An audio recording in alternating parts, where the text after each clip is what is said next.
British Airways Flight 5390 was a flight from Birmingham Airport in England for Málaga Airport in Spain that suffered explosive decompression, with no loss of life, shortly after takeoff on 10 June 1990.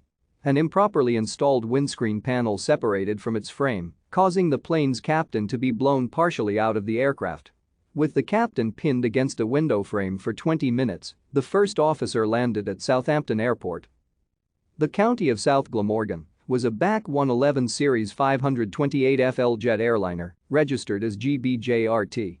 The aircraft first flew on February 8, 1971, and was delivered to Bavaria Fluggesellschaft on February 26, 1971. It was later transferred to Bavaria Germanair in 1977, Hapag-Lloyd Flug in 1979, British Caledonian in 1981, and finally to British Airways in 1988.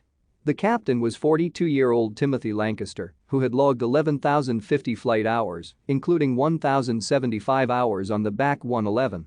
The copilot was 39-year-old Alastair Atchison, with 7,500 flight hours, with 1,100 of them on the BAC 111.